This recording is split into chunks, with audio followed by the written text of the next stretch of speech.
ਵਾਹਿਗੁਰੂ ਜੀ ਕਾ ਖਾਲਸਾ ਵਾਹਿਗੁਰੂ ਜੀ ਕੀ ਫਤਿਹ ਅਸਲਾਮ ਵਾਲੇਕਮ ਆਦਾਬ ਬਰਜ਼ ਮੈਂ ਹਾਂ ਤੁਹਾਡੀ ਹੋਸਟ ਨੀਲਮ ਕੌਰ ਤੇ ਮੈਂ ਟੀਵੀ 84 ਦੇ ਸਾਰੇ ਦਰਸ਼ਕਾਂ ਤੇ ਸਰੋਤਿਆਂ ਦਾ ਹਾਰਦਿਕ ਸਵਾਗਤ ਕਰਦੀ ਹਾਂ ਪ੍ਰੋਗਰਾਮ ਸੱਚੋ ਸੱਚ ਵਿੱਚ ਜਿਹੜੇ ਇਸ ਪ੍ਰੋਗਰਾਮ ਨਾਲ ਦੇਸ਼ਾਂ ਵਿਦੇਸ਼ਾਂ ਤੋਂ ਜੁੜ ਚੁੱਕੇ ਨੇ। ਖਾਲਸਾ ਅਫੇਅਰ ਸੈਂਟਰ ਦੇ ਸੰਚਾਲਕ ਡਾਕਟਰ ਅਮਰਜੀਤ ਸਿੰਘ ਜੀ ਰੋਜ਼ਾਨਾ ਤਰ੍ਹਾਂ ਸਟੂਡੀਓ ਵਿੱਚ ਮੇਰੇ ਨਾਲ ਸ਼ਾਮਲ ਨੇ। ਆਓ ਨਾ ਮਿਲ ਕੇ ਅੱਜ ਦੇ ਅਹਿਮ ਇਸ਼ੂਜ਼ ਉੱਪਰ ਉਹਨਾਂ ਤੋਂ ਉਹਨਾਂ ਦਾ ਤਬਸਰਾ ਜਾਣਦੇ ਹਾਂ। ਜੀ ਡਾਕਟਰ ਸਾਹਿਬ ਵਾਹਿਗੁਰੂ ਜੀ ਕਾ ਖਾਲਸਾ ਵਾਹਿਗੁਰੂ ਜੀ ਕੀ ਫਤਿਹ। ਜੀ ਡਾਕਟਰ ਸਾਹਿਬ ਜੀ ਆਇਆਂ ਨੂੰ ਪ੍ਰੋਗਰਾਮ ਸੱਚੋ ਸੱਚ ਵਿੱਚ ਬਹੁਤ ਸ਼ੁਕਰੀਆ ਜੀ। ਡਾਕਟਰ ਸਾਹਿਬ ਅੱਜ 22 ਜਨਵਰੀ 2020 10 ਮਾਘ ਨਾਨਕਸ਼ਾਹੀ ਸੰਮਤ 551 ਦਾ ਦਿਨ ਹੈ ਤੇ ਡਾਕਟਰ ਸਾਹਿਬ ਪ੍ਰੋਗਰਾਮ ਸ਼ੁਰੂ ਕਰਨ ਤੋਂ ਪਹਿਲਾਂ ਅਸੀਂ ਆਪਣੇ ਦਰਸ਼ਕਾਂ ਤੇ ਸਰੋਤਿਆਂ ਨੂੰ ਹਮੇਸ਼ਾ ਤਰ੍ਹਾਂ ਵਿਊਅਰਸ ਜੇ ਤੁਸੀਂ ਹੱਕ ਸੱਚ ਇਨਸਾਫ ਤੇ ਪੈਰਾ ਦਿੰਦਾ ਇੱਕੋ ਇੱਕ ਚੈਨਲ ਟੀਵੀ 84 ਨੂੰ ਦੇਖਣਾ ਚਾਹੁੰਦੇ ਹੋ ਤਾਂ ਤੁਸੀਂ ਦੇਖ ਸਕਦੇ ਹੋ ਸਪੈਕਟਰਮ ਕੇਬਲ, ਆਰਸੀਨ cable, welfare cable in Canada, roku, Jadu Box, Shawa, Facebook TV 84 ਦੀ ਐਪ ਰਾਹੀਂ online streaming and IP box ਤੇ ਤੁਸੀਂ TV 84 ਨੂੰ ਦੇਖ ਸਕਦੇ ਹੋ। ਵਿਊਅਰਸ ਜੇ ਤੁਸੀਂ TV 84 ਨਾਲ ਜਾਂ ਪ੍ਰੋਗਰਾਮ ਸੱਚੋ ਸੱਚ ਨਾਲ Facebook ਰਾਹੀਂ ਜੁੜੇ ਹੋ ਤਾਂ ਇਸ ਨੂੰ ਵੱਧ ਤੋਂ ਵੱਧ ਲਾਈਕ ਕਰੋ ਤੇ ਸ਼ੇਅਰ ਕਰੋ ਅਤੇ ਨਾਲ ਹੀ YouTube ਤੇ ਸਬਸਕ੍ਰਾਈਬ ਕਰੋ। ਇਹ ਵੀ ਦੱਸ ਦਈਏ ਕਿ ਤੁਸੀਂ TV 84 ਦੀ ਐਪ ਨੂੰ ਐਂਡਰੋਇਡ ਐਂਡ ਐਪ ਸਟੋਰ ਤੇ ਡਾਊਨਲੋਡ ਕਰਕੇ ਜੋ TV 84 ਦੀ ਲਾਈਵ ਸਟ੍ਰੀਮ ਹੈ ਉਸ ਨੂੰ ਤੁਸੀਂ 24 ਆਵਰਸ ਦੇਖ ਸਕਦੇ ਹੋ। ਵਿਊਅਰਸ ਹੁਣ ਅਸੀਂ ਆਪਣੇ ਪ੍ਰੋਗਰਾਮ ਦੀ ਸ਼ੁਰੂਆਤ ਕਰਨ ਜਾ ਰਹੇ ਹਾਂ। ਜਿਸ ਤਰ੍ਹਾਂ ਕਿ ਆਪਾਂ ਤੁਹਾਨੂੰ ਦੱਸਿਆ ਸੀ ਕਿ ਜੋ ਸਾਡਾ ਸਾਰਾ ਹੀ ਪ੍ਰੋਗਰਾਮ ਹੋਏਗਾ ਉਹ ਲਾਈਵ ਇਸੇ ਤਰ੍ਹਾਂ ਹੀ ਚੱਲੇਗਾ। ਜਿਸ ਤਰ੍ਹਾਂ ਕਿ ਫੇਸਬੁੱਕ ਤੇ ਸੈਗਮੈਂਟ ਬਣਾਏ ਜਾਂਦੇ ਸਨ 4 ਉਹ ਨਹੀਂ ਹੋਣਗੇ, ਉਹ ਲਗਾਤਾਰਤਾ ਇਸ ਪ੍ਰੋਗਰਾਮ ਦੀ ਰਹੇਗੀ 7:30 ਤੋਂ ਲੈ ਕੇ 9 ਵਜੇ ਤੱਕ। ਸੋ ਅੱਜ ਦਾ ਜੋ ਪਹਿਲਾ ਮੇਨ ਇਸ਼ੂ ਹੈ ਉਸ ਬਾਰੇ ਆਪਾਂ ਡਾਕਟਰ ਸਾਹਿਬ ਕੋਲੋਂ ਦੇ ਵਿਚਾਰ ਸੁਣਾਂਗੇ। ਸੋ ਅੱਜ ਪਹਿਲਾ ਆਪਣਾ ਜੋ ਹੋਏਗਾ ਅਹਿਮ ਇਸ਼ੂ ਉਹ ਕਸ਼ਮੀਰ ਮੁੱਦੇ ਤੇ ਹੋਏਗਾ। ਸੋ ਅਸੀਂ ਚਾਹਾਂਗੇ ਕਿ ਤੁਸੀਂ ਸਾਡੇ ਨਾਲ ਇਸੇ ਤਰ੍ਹਾਂ ਹੀ ਜੁੜੇ ਰਹਿਣਾ। ਦੇਖਣ ਸੁਣ ਲਈ ਤੁਹਾਡਾ ਸਭ ਦਾ ਬਹੁਤ ਬਹੁਤ ਸ਼ੁਕਰੀਆ ਜੀ। ਡਾਕਟਰ ਸਾਹਿਬ ਕੀ ਕਹਿਣਾ ਚਾਹੋਗੇ? ਦੇਖੋ, ਸਭ ਤੋਂ ਪਹਿਲਾਂ ਤਾਂ ਅਸੀਂ ਆਪਣੇ ਸਾਰੇ ਦਰਸ਼ਕਾਂ ਦਾ ਸ਼ੁਕਰੀਆ ਅਦਾ ਕਰਦੇ ਕਿ ਕੱਲ ਜਿਹੜਾ ਫਾਰਮੈਟ ਜਿਹਦੇ 'ਚ ਕਿ ਅਸੀਂ ਵਿਦਆਊਟ ਬ੍ਰੇਕਿੰਗ ਜਿਹੜਾ ਸੈਗਮੈਂਟਸ ਉਹ 1.5 ਘੰਟੇ ਪ੍ਰੋਗਰਾਮ ਚਲਾਇਆ, ਉਸ ਨੂੰ ਸਾਡੇ ਦਰਸ਼ਕਾਂ ਨੇ ਸਰਾਹਿਆ ਕਿ ਸਾਰੀ ਇਨਫੋਰਮੇਸ਼ਨ ਇੱਕ ਥਾਂ ਤੇ ਕੰਸੋਲੀਡੇਟਡ ਹੈ। ਔਰ ਮੈਂ ਆਪਣੀ ਟੈਕਨੀਕਲ ਟੀਮ ਦਾ ਵੀ ਸ਼ੁਕਰੀਆ ਅਦਾ ਕਰਦਾ ਕਿ ਉਹਨਾਂ ਨੇ ਐਕਸਟਰਾ ਘੰਟਾ ਠਹਿਰ ਕੇ ਇਸ ਗੱਲ ਨੂੰ ਵੀ ਯਕੀਨੀ ਬਣਾਇਆ ਕਿ ਚਾਰੋਂ ਸੈਗਮੈਂਟਸ ਦੇ ਵਿੱਚ ਵੀ, ਤਾਂ ਕਿ ਜਿਨ੍ਹਾਂ ਦੇ ਕੋਲ ਬਹੁਤ ਵਕਤ ਨਹੀਂ ਹੈ ਉਹ ਇਸ਼ੂ ਬੇਸ ਦੇਖਣਾ ਚਾਹੁੰਦੇ ਨੇ ਉਸ ਨੂੰ ਵੀ YouTube ਔਰ Facebook ਦੇ ਉੱਤੇ ਅਪਲੋਡ ਕੀਤਾ। ਸੋ ਜ਼ਾਹਰ ਹੈ ਕਿ ਅਸੀਂ ਅੱਜ ਵੀ ਹੁਣ ਆਉਣ ਵਾਲੇ ਪੀਰੀਅਡ 'ਚ ਸਹੀ ਫਾਰਮੈਟ ਨੂੰ ਅੱਗੇ ਤੋਰਾਂਗੇ। ਸੋ ਅੱਜ ਦੀ ਵਿਚਾਰ ਚਰਚਾ ਦੇ ਵਿੱਚ ਜਿੱਥੇ ਖਾਸ ਤੌਰ ਤੇ ਵਰਲਡ ਇਕਨੋਮਿਕ ਫੋਰਮ ਦੀ ਮੀਟਿੰਗ ਜਿਸ ਦੇ ਵਿੱਚ ਪ੍ਰੈਜ਼ੀਡੈਂਟ ਟਰੰਪ ਔਰ ਖਾਸ ਤੌਰ ਤੇ ਪਾਕਿਸਤਾਨ ਦੇ ਪ੍ਰਾਈਮ ਮਿਨਿਸਟਰ ਇਮਰਾਨ ਖਾਨ ਉਹਨਾਂ ਦੀ ਪ੍ਰਾਈਵੇਟ ਮੀਟਿੰਗ ਵੀ ਹੋਈ ਡੈਵਸ ਸ਼ਹਿਰ 'ਚ ਸਵਿਸ ਸਕਾਈ ਰਿਜ਼ੋਰਟ 'ਚ। ਔਰ ਉਹਦੇ 'ਚ ਜਿਹੜੀ ਗੱਲ ਟਰੰਪ ਨੇ ਕਹੀ ਤੀਸਰੀ ਵਾਰ ਕਿ ਜੀ ਮੈਂ ਜਿਹੜਾ ਉਹ ਮੀਡੀਏਸ਼ਨ ਲਈ ਤਿਆਰ ਹੈ, ਕਸ਼ਮੀਰ 'ਚ ਕੁਛ ਵੀ ਕਰਨ ਨੂੰ ਤਿਆਰ ਹੈ, ਜਿਹੜਾ ਕਿ ਇੱਕ ਹੁਣ ਜੋਕ ਬਣ ਗਿਆ, ਉਸ ਦੇ ਉੱਤੇ ਵੀ ਅਸੀਂ ਚਰਚਾ ਕਰਾਂਗੇ ਕਿ ਵੀ ਇਹ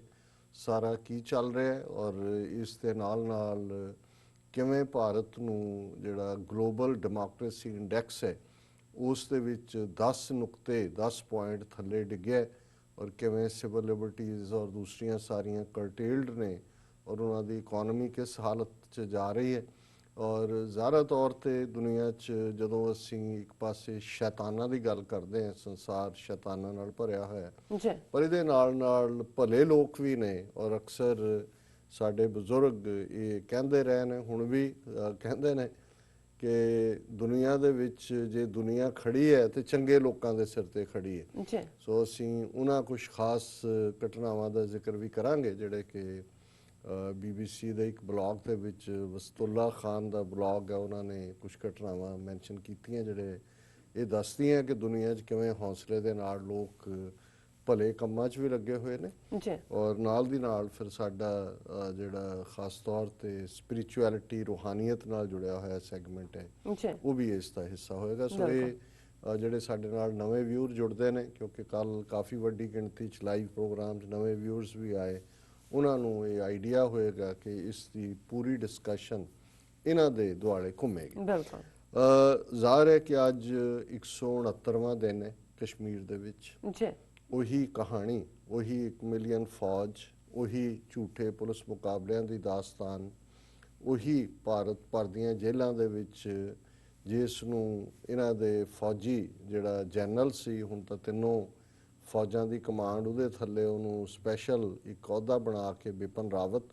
ਜਿਹਨੇ ਐਡਮਿਟ ਕੀਤਾ ਰਾਇਸੀਨਾ ਡਾਇਲੌਗ ਦਿੱਲੀ ਦੇ ਵਿੱਚ ਬੋਲਦੇ ਆ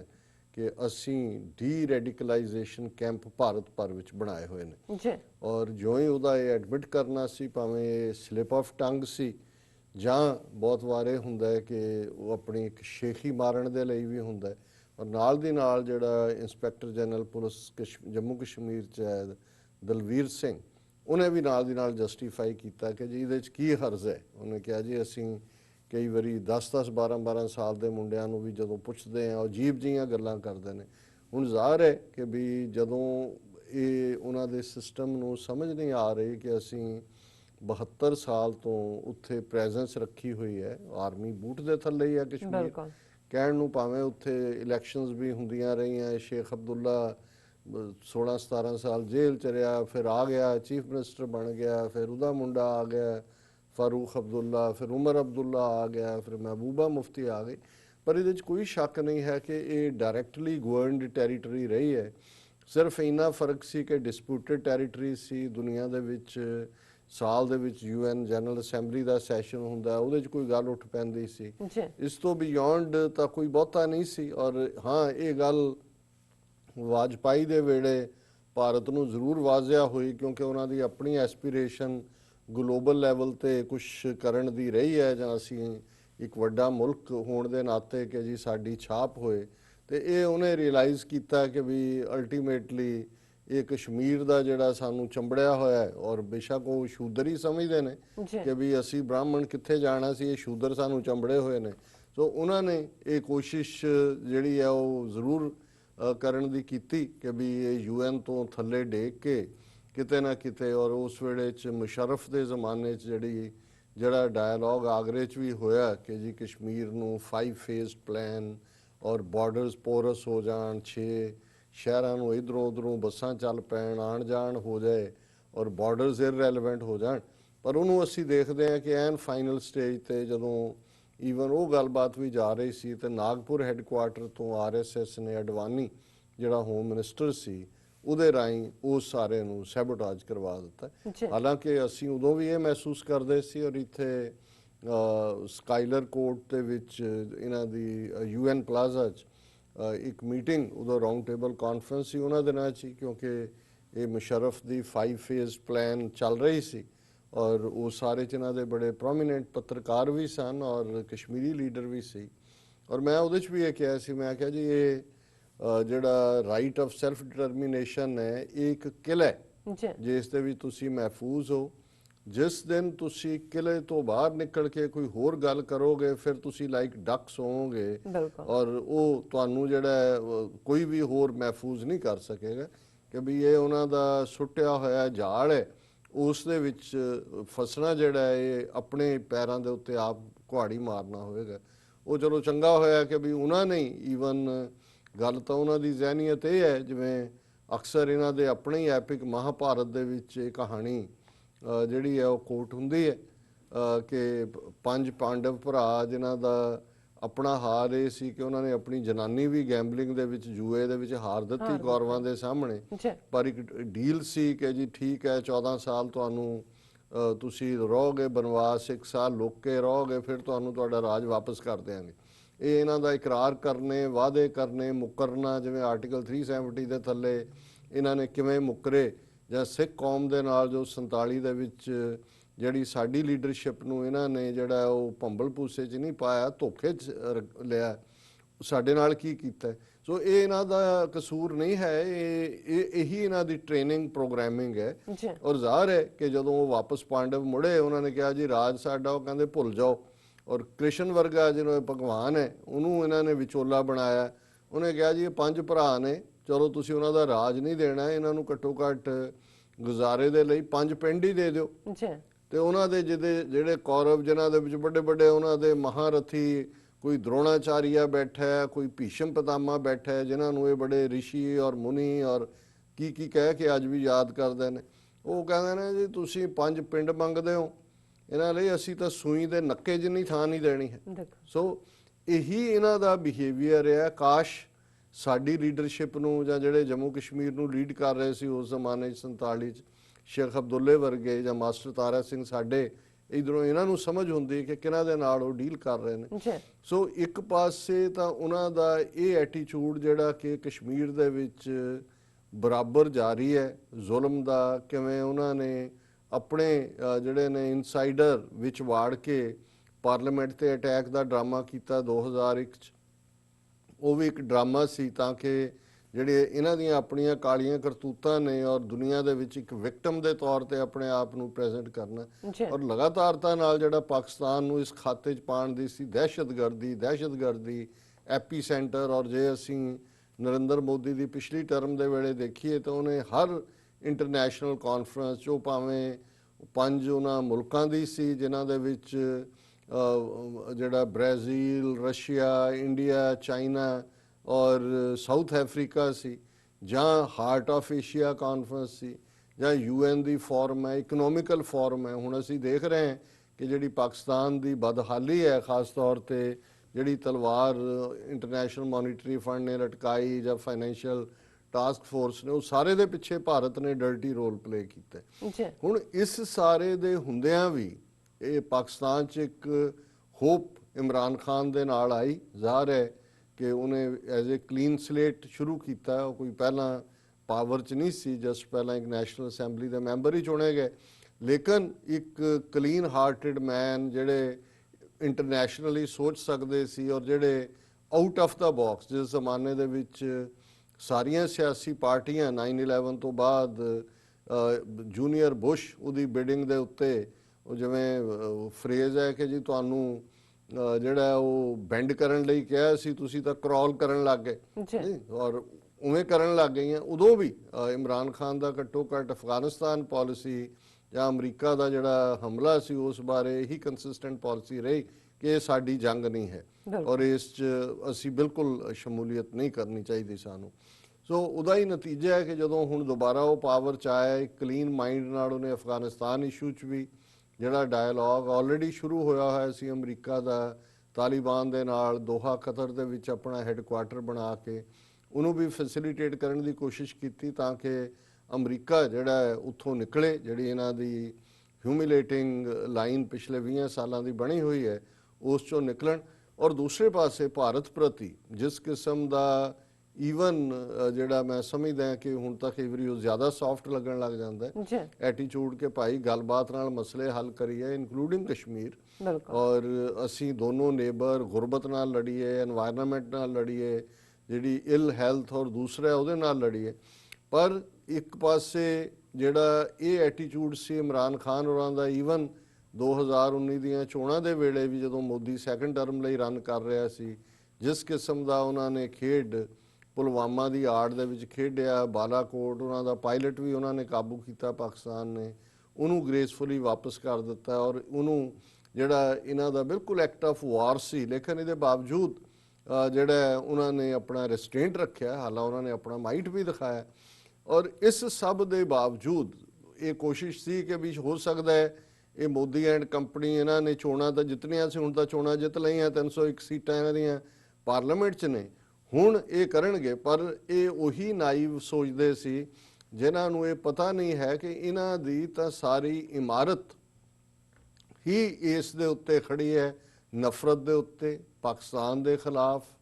ਮੁਸਲਮਾਨਾਂ ਦੇ ਖਿਲਾਫ। ਔਰ ਇਹ ਕੋਈ ਸਾਲ 2 ਸਾਲ ਦੀ ਨਹੀਂ ਹੈ, 95 ਸਾਲਾਂ ਦੀ, ਜਿਸ ਸਾਰੇ ਨੂੰ ਉਹਨਾਂ ਨੇ ਪਿਛਲੇ 6 ਮਹੀਨੇ 'ਚ ਫਿਰ ਜੋ ਕਰਤੂਤ ਉਹਨਾਂ ਨੇ ਕੀਤੀ। ਪਹਿਲਾਂ 5 ਅਗਸਤ ਨੂੰ 2019 ਨੂੰ ਕਸ਼ਮੀਰ ਨੂੰ ਜਿਹੜਾ 1 ਮਿਲੀਅਨ ਫੌਜ ਦੇ ਹਵਾਲੇ ਕਰਕੇ ਉਹਦੀ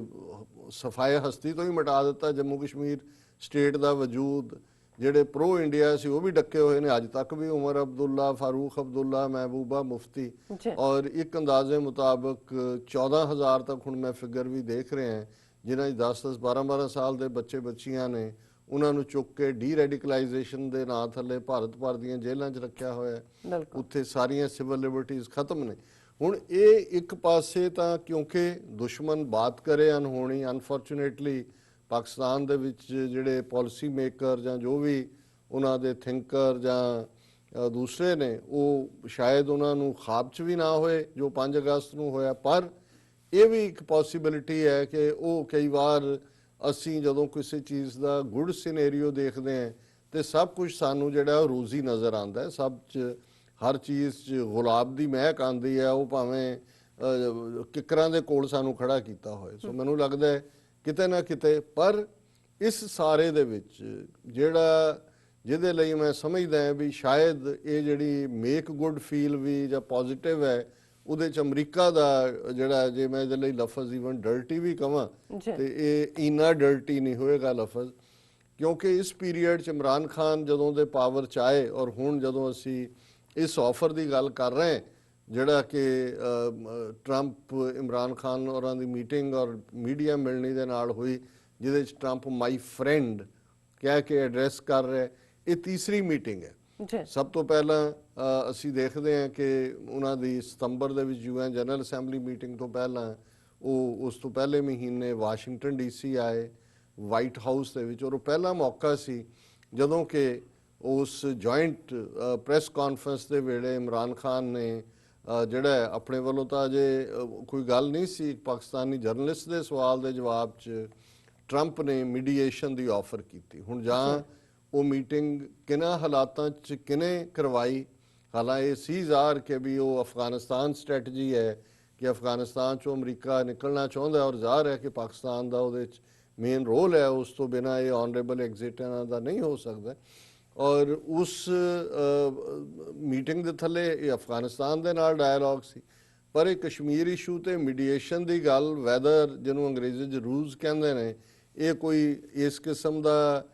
ਜਿਹੜਾ ਉਹ ਸੁੱਟਿਆ ਗਿਆ ਸੀ ਪਾਸਾ ਜਿਹਦੇ ਥੱਲੇ ਘੜੀਸ ਲਿਆ ਗਿਆ, ਕੋਈ ਬੇਟ ਸੀ ਕੀ ਸੀ। ਲੇਕਿਨ ਇਹਦੇ 'ਚ ਕੋਈ ਸ਼ੱਕ ਨਹੀਂ ਹੈ ਕਿ ਮੈਜੋਰਿਟੀ ਪਾਕਿਸਤਾਨੀਆਂ ਨੇ, ਉਹਨਾਂ ਦੇ ਵਿੱਚ ਉਹਨਾਂ ਦੇ ਮੀਡੀਆ ਦੇ ਲੋਕ ਵੀ ਔਰ ਉੱਥੋਂ ਦੇ ਸਾਰੇ, ਕਿਉਂਕਿ ਜਦੋਂ ਇਮਰਾਨ ਖਾਨ ਵਾਪਸ ਗਏ ਜਿਵੇਂ ਉਹਨਾਂ ਦਾ ਰਾਊਜ਼ਿੰਗ ਵੈਲਕਮ ਹੋਇਆ, ਜਿਵੇਂ ਕਿ ਉਹ ਕਸ਼ਮੀਰ ਜਿੱਤ ਕੇ ਆ ਗਏ ਨੇ। ਹਾਲਾਂ ਮੈਂ ਸਮਝਦਾ ਵੀ ਉਸ ਪੀਰੀਅਡ ਦੇ ਵਿੱਚ ਜਾਣਦਿਆਂ ਹੋਇਆਂ ਵੀ ਕਿ ਟਰੰਪ ਮੋਦੀ ਰਿਲੇਸ਼ਨਸ਼ਿਪ ਕਿਸ ਫੇਜ਼ 'ਚ ਹੈ,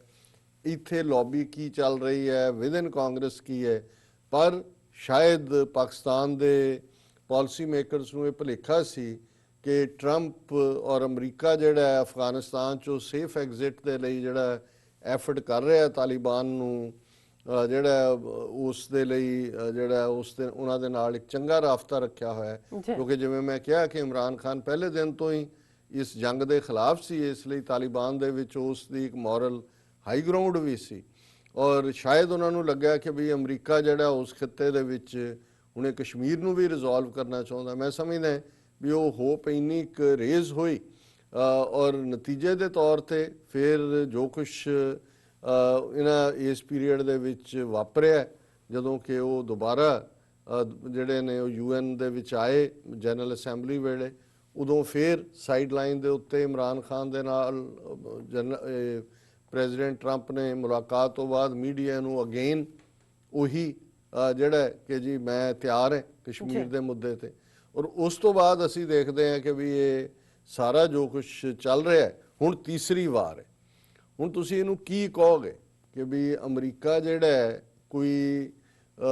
ਦੁਬਈ ਤਾਂ ਨਹੀਂ ਹੈ ਜਾਂ ਕੋਈ ਸੀਅਰਾ ਲਿਓਨ ਤਾਂ ਨਹੀਂ ਹੈ, ਇੱਕ ਸੁਪਰ ਪਾਵਰ ਦਾ ਸਟੇਟਸ। ਜੇ ਅਮਰੀਕਾ ਦਾ ਪ੍ਰੈਜ਼ੀਡੈਂਟ ਤੀਸਰੀ ਵਾਰ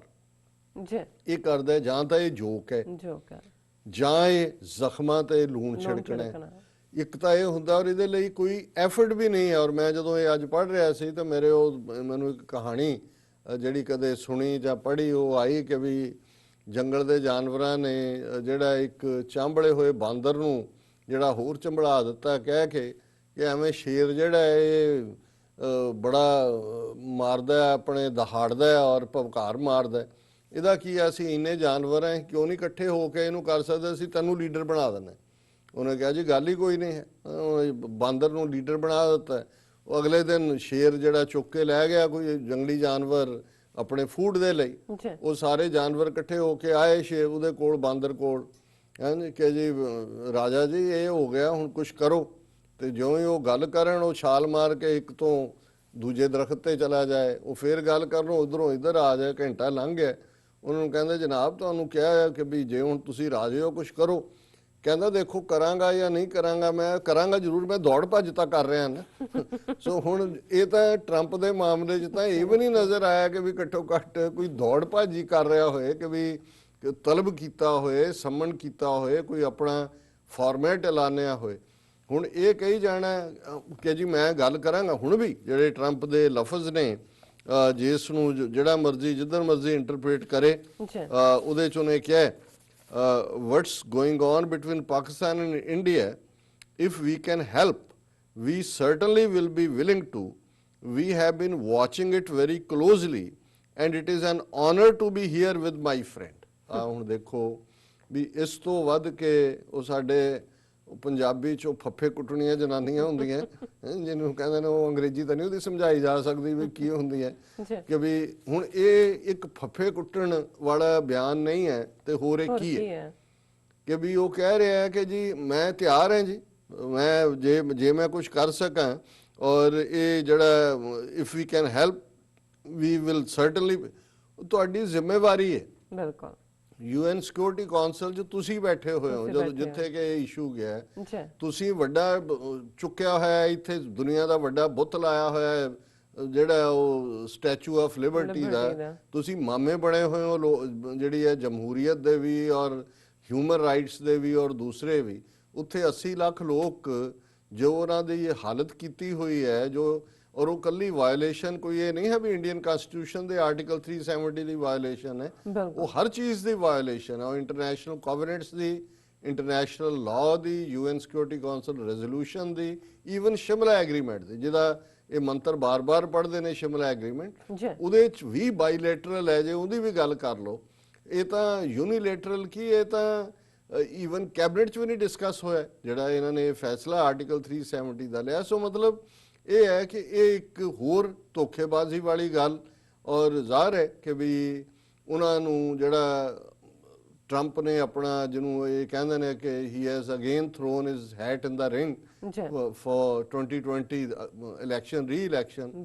ਔਰ ਉਹਦੇ 'ਚੋਂ ਅਫਗਾਨਿਸਤਾਨ 'ਚੋਂ ਜਿਹੜੀ ਤਾਲਿਬਾਨ ਦੇ ਨਾਲ ਗੱਲਬਾਤ ਸੀ ਉਹਨੂੰ ਮੰਤਕੀ ਅੰਜਾਮ ਤੱਕ ਪਹੁੰਚਾਉਣਾ ਚਾਹੁੰਦਾ ਹੈ। ਆਲਰੇਡੀ ਗੱਲਬਾਤ ਚੱਲ ਰਹੀ ਹੈ। ਸੋ ਇਹ ਪਾਕਿਸਤਾਨ ਨੂੰ ਗੁੱਡ ਹਿਊਮਰ ਦੇ ਵਿੱਚ ਰੱਖਣ ਲਈ ਹੈ, ਇਸ ਤੋਂ ਬਿਨਾ ਇਸ ਦਾ ਕੋਈ ਮਤਲਬ ਨਹੀਂ ਹੈ। ਇਹਨਾਂ ਨੂੰ ਆਪਣਾ ਮਤਲਬ ਹੈ, ਔਰ ਉਹਨਾਂ ਦੀ ਬੀਬੀ ਜੀ ਵੈਲਸ ਜਿਹੜੀ ਫੋਰਨ ਅਫੇਅਰਸ ਦੀ ਹੈ, ਉਹ ਪਾਕਿਸਤਾਨ 'ਚ ਬੈਠੀ ਹੋਈ ਹੈ, ਉਹ ਜਾ ਕੇ ਉੱਥੇ ਪ੍ਰੈਸ ਕਾਨਫਰੰਸ ਦੂਜੇ 'ਚ ਕਹਿ ਰਹੀ ਜੋ ਪਾਕਿਸਤਾਨ ਦੀ ਇਹ ਸਾਰਾ ਇਕਨੋਮਿਕਲ ਕੋਰੀਡੋਰ ਹੈ। ਉਹ ਹੁਣ ਪਾਕਿਸਤਾਨ ਨੂੰ ਇਹ ਵੀ ਕਹਿ ਰਹੇ ਨੇ, ਇਹੀ ਨਹੀਂ ਕਿ ਵੀ ਤਾਲਿਬਾਨ ਲਈ ਮਦਦ ਲੈ ਰਹੇ ਨੇ ਕਿ ਚਾਈਨਾ ਤੋਂ ਡਿਸਟੈਂਸ ਬਣਾਓ, ਇਸੇ ਲਈ ਜਿਹੜੀ ਇਹਨਾਂ ਦੇ ਉੱਤੇ ਉਹ ਤਲਵਾਰ ਲਟਕਾਈ ਹੋਈ ਹੈ ਕਿ ਜੀ ਤੁਸੀਂ ਹਰ 3 ਮਹੀਨੇ ਬਾਅਦ ਸਾਬਤ ਕਰੋ ਕਿ ਜੀ ਵਾਕਈ ਤੁਸੀਂ ਦਹਿਸ਼ਤਗਰਦੀ ਦੇ ਖਿਲਾਫ। ਉਹ ਸਭ ਤੋਂ ਵੱਡਾ ਦਹਿਸ਼ਤਗਰਦਾਂ ਦੇ ਪਿਓ ਮੋਦੀ ਔਰ ਅਮਿਤ ਸ਼ਾਹ ਜਿਹੜੇ ਨੇ, ਜਿਨ੍ਹਾਂ ਨੇ ਇਹ ਸਿਟੀਜ਼ਨਸ਼ਿਪ ਅਮੈਂਡਮੈਂਟ ਐਕਟ ਵਰਗਾ ਜਿਹੜਾ ਬਿਲਕੁਲ ਵਾਇਲੇਟ ਕਰਨ ਵਾਲਾ ਪਾਰਟ ਹੈ, ਇਹਨੂੰ ਲਿਆ ਕੇ ਕਿੱਥੇ ਖੜਾ ਕਰ ਦਿੱਤਾ। ਹੁਣ ਇਸ ਸਾਰੇ ਦੇ ਹਵਾਲੇ ਨਾਲ ਕੋਈ ਜਿਹੜੀ ਹੈ ਪੇਸ਼ਰਫਤ ਨਹੀਂ ਹੈ। ਔਰ ਜਦੋਂ ਤੁਸੀਂ ਕਿਸੇ ਚੀਜ਼ ਦੀ ਟਾਈਮਿੰਗ ਦੇਖਦੇ ਹੋ, ਇੱਧਰ ਇਹ ਕਹਿ ਰਿਹਾ, ਨਾਲ ਦੀ ਨਾਲ ਇੰਡੀਆ ਨੇ, ਮੈਂ ਸਮਝਦਾ ਵੀ ਜੇ ਉਹਨਾਂ ਨੇ ਉਹਨਾਂ ਦੇ ਨੈਸ਼ਨਲ ਇੰਟਰਸਟ ਤੋਂ ਦੇਖੋ, ਉਹਨਾਂ ਨੇ ਨਾ ਕਦੇ ਇਹਨੂੰ ਘਾਹ ਪਾਇਆ ਟਰੰਪ ਨੂੰ, ਨਾ ਹੀ ਉਹਨਾਂ ਨੇ ਕਦੇ ਇਸ ਕਿਸਮ ਦਾ ਰੱਖਿਆ। ਆਪਣੀ ਉਹ ਲਾਈਨ ਉਹਨਾਂ ਨੇ ਕਲੀਅਰ ਰੱਖੀ ਹੋਈ ਹੈ। ਉਹਨਾਂ ਨੇ ਕਿਹਾ no scope for third party mediation on Kashmir, government sources on Trump offer. ਨਾਲ ਦੀ ਨਾਲ ਹਿਸਾਬ ਬਰਾਬਰ, ਕਿਉਂ ਇਹ ਹੈ ਵੀ ਨਹੀਂ, ਇਹ ਤਾਂ ਐਵੇਂ ਜੋਕ ਕਰ ਰਿਹਾ, ਇਹਨੂੰ ਬਾਰ-ਬਾਰ ਮੂੰਹ ਚੋਂ ਇਹਨੂੰ ਕਹਿੰਦੇ ਨੇ ਹੌਟ 에ਅਰ ਛੱਡ ਰਿਹਾ। ਔਰ ਇਸ ਸਾਰੇ ਦੇ ਨਾਲ ਹੀ ਅਸੀਂ ਦੇਖਦੇ ਹਾਂ ਕਿ ਵੀ ਜਦੋਂ ਤੁਸੀਂ ਟਾਈਮਿੰਗ ਦੇਖਦੇ ਹੋ, ਇੱਕ ਪਾਸੇ ਟਰੰਪ ਦੀ ਇਹ ਜਿਹੜੀ ਹੈ ਸ਼ੋਸ਼ੇਬਾਜ਼ੀ ਹੈ, ਔਰ US ਕਾਂਗਰਸ ਦੇ ਵਿੱਚ ਜਿੱਥੇ ਕਿ ਇਹਨਾਂ ਦੀ ਰਿਸਰਚ ਟੀਮ ਰਿਪੋਰਟਸ ਤਿਆਰ ਕਰਦੀ ਹੈ, ਇੱਕ ਨਿਊਜ਼ ਦੇ ਹਵਾਲੇ ਨਾਲ ਆਈ, Pakistan has limited options to respond to India's decision on Jammu and Kashmir, US report। ਹੁਣ ਦੀ ਟਾਈਮਿੰਗ ਤੁਸੀਂ ਦੇਖੋ, ਪਾਕਿਸਤਾਨ ਕੀ ਕਰ ਸਕਦਾ। ਉਹਨਾਂ ਨੇ ਕਿਹਾ ਜੀ ਪਾਕਿਸਤਾਨ ਦੀ leadership has limited options to respond to India's decision on Jammu and Kashmir, as many analysts view that Islamabad has little credibility on the issue given its long history of covertly supporting militant groups there, according to a US congressional report। ਹੁਣ ਇਹਦੀ ਤੁਸੀਂ timing ਦੇਖੋ, ਇਹ ਹੈ ਕਿ ਵੀ ਇੱਕ ਪਾਸੇ ਵੱਖਰਾ ਜਿਹਾ ਹੋ ਰਿਹਾ ਤੇ ਦੂਸਰੇ ਪਾਸੇ ਜਿਹੜਾ ਬਲੇਮ ਹੈ ਉਹ ਵੀ ਬੱਕਰੇ ਨੂੰ ਹੈ ਕਿ ਵੀ ਤੂੰ ਕਿਉਂ ਜਿਹਾ ਹੋ ਰਿਹਾ। ਔਰ ਕਸਾਈ ਉਹਦੇ ਲਈ ਜ਼ਿੰਮੇਵਾਰ ਨਹੀਂ ਹੈ, ਜਾਂ ਜਿਹੜਾ ਲਿਆ ਕੇ ਫੜ ਕੇ ਉਹਦੇ ਤੱਕ ਲਿਆਇਆ ਉਹ ਜ਼ਿੰਮੇਵਾਰ ਨਹੀਂ ਹੈ। ਹੁਣ ਇਹ ਕਹਿਣਾ ਹੈ ਕਿ ਹੁਣ ਜੰਮੂ ਕਸ਼ਮੀਰ ਦੇ ਲੋਕ, ਉਹ ਤਾਂ ਲੋਕ ਨੇ, ਦਾ ਪੀਪਲ ਨੇ, ਪਰਸਨਸ ਨੇ,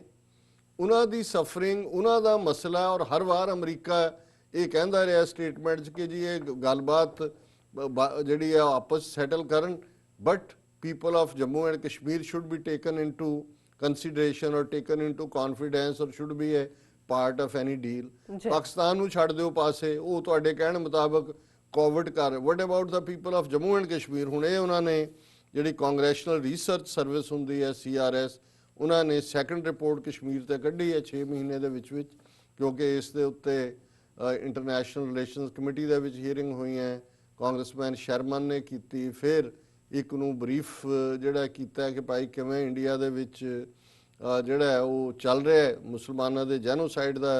ਪਾਰਟ ਜਿਹੜਾ। ਔਰ CRS ਜਿਹੜੀ ਹੈ ਇੰਡੀਪੈਂਡੈਂਟ ਰਿਸਰਚ ਵਿੰਗ ਨੂੰ ਕਹਿੰਦੇ ਨੇ, ਬਟ ਅਲਟੀਮੇਟਲੀ ਇੱਥੇ ਇੰਡੀਪੈਂਡੈਂਟ ਕੋਈ ਨਹੀਂ ਹੁੰਦਾ ਜਿਹੜਾ ਕਾਂਗਰਸ ਨਾਲ ਜਾਂ ਦੂਜੇ ਰਿਲੇਟਡ ਹੁੰਦਾ। ਇਹ ਗਵਰਨਮੈਂਟ ਪਾਲਿਸੀ ਹੁੰਦੀ ਹੈ, ਉਹ ਜਸਟੀਫਾਈ ਕਰਨਾ ਹੁੰਦਾ ਕਿ ਜੀ ਪਾਕਿਸਤਾਨ ਕੀ ਕਰ ਲਏਗਾ, ਉਹਦੇ ਕੋਲ ਬੜਾ ਲਿਮਿਟਡ ਉਹਨਾਂ ਦਾ ਹੈਗਾ। ਔਰ ਇਹ 13 ਜਨਵਰੀ ਨੂੰ ਇਹ ਰਿਪੋਰਟ 13 ਜਨਵਰੀ ਰੇਟਡ ਹੈ। ਔਰ ਉਹਨਾਂ ਨੇ ਇਹ ਕਿਹਾ ਕਿ ਪੋਸਟ ਅਗਸਟ 5 ਪਾਕਿਸਤਾਨ ਅਪੀਅਰਡ